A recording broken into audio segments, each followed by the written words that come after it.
नमस्कार, मैं GRS news के लिए गिरीश करवा। जिस प्रकार से महिला नारी बंधन अधिनियम को राजनीति की भेंट चढ़ाया गया, उसी प्रकार राष्ट्र के नाम संदेश भी अब राजनीति की भेंट चढ़ने लगा। सदन में हारने के बाद मोदी सरकार किस प्रकार से तैयारियों पे थी। पहले तो ये लगा कि ये बिल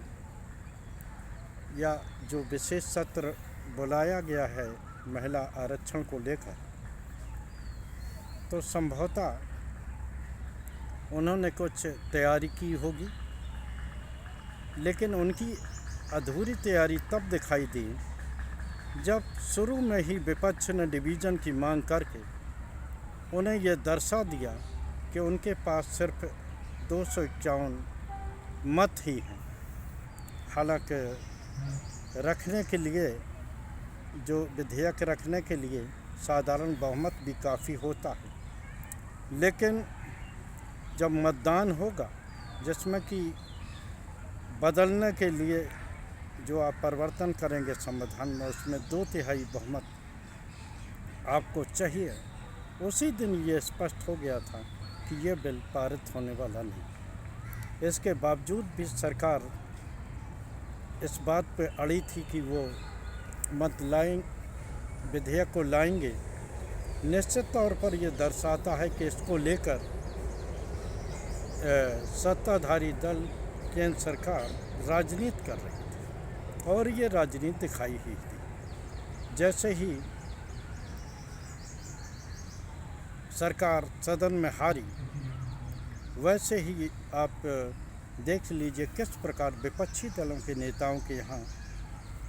सत्ताधारी दल के पार्टी के कार्यकर्ता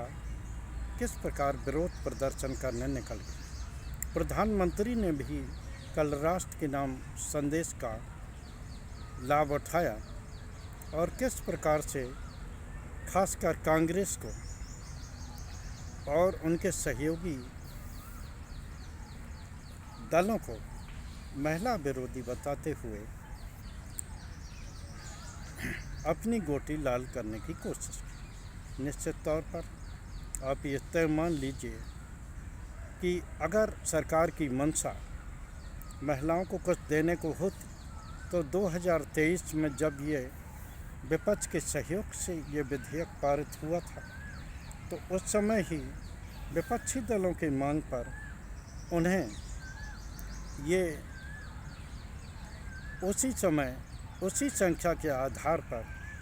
महिलाओं को 33% आरक्षण दे देना चाहिए था। लेकिन जो सरकार 2023 में पारित विधेयक का नोटिफिकेशन न कर पाई हो, विशेष सत्र के दौरान 16 अप्रैल को रात 8:30 बजे के बाद जिसका नोटिफिकेशन किया गया हो, आप तय मान लीजिए कि उस सरकार की मंशा महिला के अधिकारों को देने के लिए क्या है। भले ही आज महिला आरक्षण को लेकर भारतीय जनता पार्टी खुद की पीठ ठोंके या विपक्षियों को इसके लिए दोषी ठहराए, लेकिन ये तय है कि सभी लोग नारी बंधन की बात तो करते हैं, लेकिन जब किन्हीं महिलाओं को उनको अधिकार के देने की बात होती है, तो निश्चित तौर पर आप तय मानिए कोई भी सरकार उनको कुछ देने के लिए तैयार नहीं। आज राष्ट्र के नाम संदेश में किस प्रकार से प्रधानमंत्री ने विपक्षी एकता को भी छार करने की कोशिश की। उन्होंने इसके लिए कांग्रेस को तो दोषी ठहराया ही, बल्कि जो विपक्षी दलों को भी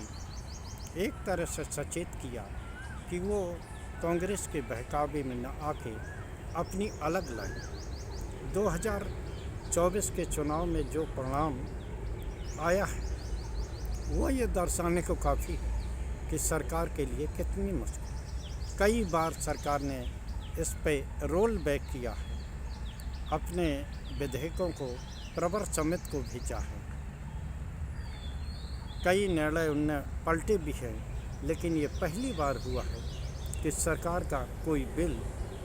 सदन में औंधे मुँह गिरा है, क्योंकि इसको लेकर सरकार पहले से ही राजनीति करना चाहती थी। वैसे कायदे से होना ये चाहिए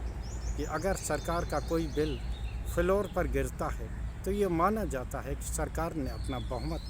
खो दिया है और सरकार को नैतिकता के आधार पर सत्ता में बने रहने का कोई हक नहीं। लेकिन कहते हैं ना, भारतीय जनता पार्टी ऐसी बेशर्म पार्टी है कि वो न तो संविधान का पालन कर रही, न उसे लोक लाज और हया ही है जो राजनीति में बहुत ज़रूरी होता है, बल्कि वो केवल अपना राजनीतिक फ़ायदा उठाने के लिए किस प्रकार से उन्होंने 5 राज्यों के चुनाव के आदि बीच में इस विशेष सत्र का आयोजन किया, जबकि इस समय विशेष सत्र का आयोजन कोई ज़रूरी नहीं था। लेकिन जिस तरह से ये आयोजन करके विपक्षी दलों को टारगेट करना और राष्ट्र के नाम संदेश का आड़ लेकर विपक्षी एकता को तार तार करने की कोशिश करना, ये दिखाता है कि विपक्षी दलों ने किस प्रकार से मोदी सरकार की लुटिया डुबो दी है और पूरे देश में ये संदेश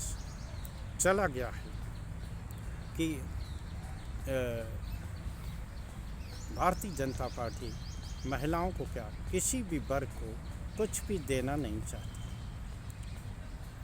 हालांकि भारतीय जनता पार्टी ने अब ये अभियान एक बड़े स्तर पर शुरू कर दिया है कि विपक्षी दलों को टारगेट करना। इसके जवाब में विपक्षी दल भी एक नई योजना बना रहे हैं जो सिर्फ शीघ्र ही आपको उत्तर प्रदेश या अन्य राज्यों में उतरती हुई दिखेगी, क्योंकि 2027 में पंजाब अन्य प्रांतों में भी करीब 5 राज्यों में चुनाव होने हैं और इनका माहौल भी धीरे धीरे गर्म होगा। महिला आरक्षण अधिनियम को लेकर जिस प्रकार सत्ताधारी दल राजनीति पर उतरी है, विपक्षी दल भी उसका माकूल जवाब देने के लिए ज़मीन पर उतरेंगे। आज के ब्लॉग में बस इतना ही। जय हिंद, जय भारत। कल फिर किसी नए मुद्दे पर आपके साथ जुड़ने की कोशिश करूँगा। जय हिंद।